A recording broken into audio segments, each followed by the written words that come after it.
RM coaching centre உங்களை அன்புடன் வரவேற்கிறது. இந்த வீடியோவில் NEET 2025 Tamil medium question solve பண்ணிட்டு இருக்கிறோம்.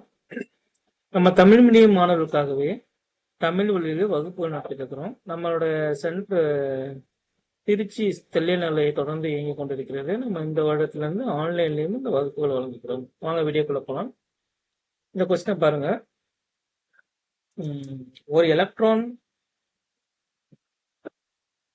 எலக்ட்ரான் அதோட நிறைய கொடுத்துக்கிறாங்க, அதோட மின்னூட்டம் கொடுத்துக்கிறாங்க.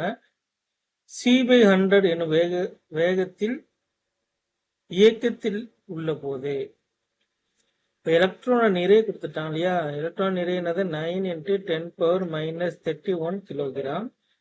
அதோட சார்ஜ் மின்னூட்டம் எவ்வளவுனா 1.6 × 10⁻⁻19 கூலும்.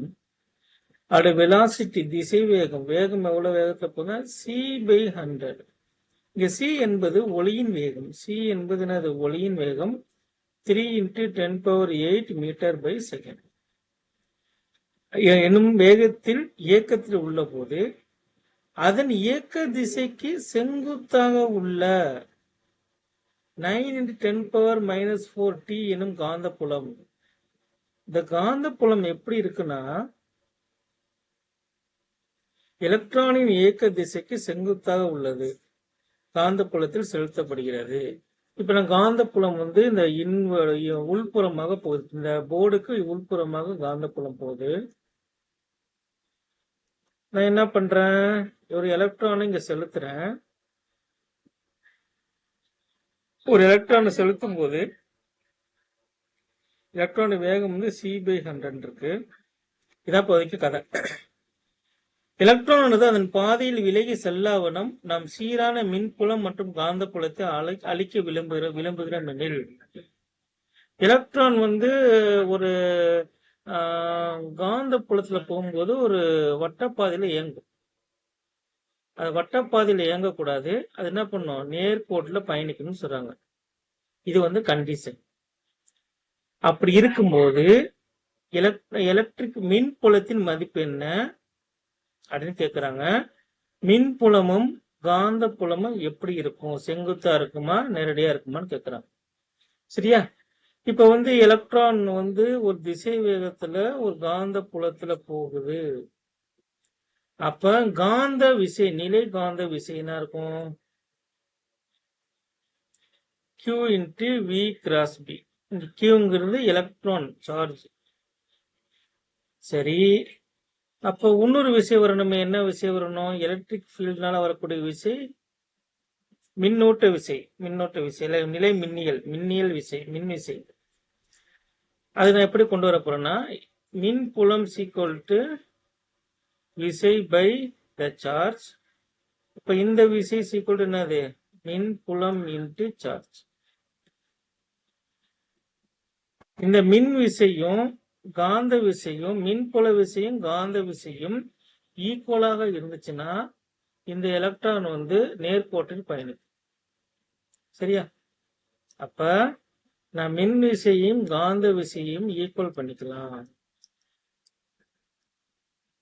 மின் விசை என்னது?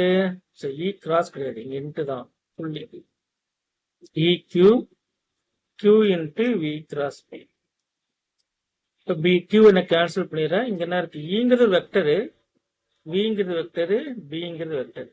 இப்ப V வெக்டரும் B வெக்டரும் இருக்கிற தளத்துக்கு செங்குத்து திசையில தான் என்ன இருக்கணும்? E இருக்கணும். மின்புலம் காந்த புலத்துக்கு செங்குத்து திசையில் இருக்க வேண்டும். தியரி கிளாஸ்ல நம்ம சொல்லியிருக்கோம். திசை இப்படி இருக்குன்னா, வெலாசிட்டி Z ஆக்சிஸ்ல போகுதுன்னா, X ஆக்சிஸ்ல மேக்னெட்டிக் ஃபீல்ட் இருந்துச்சுன்னா மின்புலம் Y ஆக்சிஸ்ல இருக்கும். இப்ப இந்த மின்புலம் காந்த புலத்துக்கு 90 டிகிரி இருக்கப்ப பர்பெண்டிகுலரா இருக்கு, செங்குத்தாக உள்ளது. அப்ப E = என்னது? V வெக்டரையும் B வெக்டரையும் பெருக்கினால் போதும். Vங்கிறது வெலாசிட்டி, திசை வேகம். திசை வேகம் எவ்வளவு சொன்னாங்க? C/100. மேக்னெட்டிக் ஃபீல்ட் காந்த புலம் எவ்வளவு? 9. இந்த இருக்கு பாத்தீங்கன்னா டேட்டா 9 × 10⁻⁻4. இப்ப C யோட மதிப்பு என்ன உங்களுக்கு தெரியும்? 3 into 10 power 8 இல்லையா by 100 into 9 into 10 power minus 4. 3 into 9, 27. 10 power 8 minus 10 power 4 is 10 power 4. 100 மேல வரும்போது 10 power minus 2 gives 10 power 2. இப்போ எலக்ட்ரிக் ஃபீல்டு மின்புலத்தின் மதிப்பு 27 இன்ட்டு 10 பவர் 2. மின்புலமும் காந்தப்புலமும் எப்படி இருக்கு? செங்குத்தாக உள்ளது.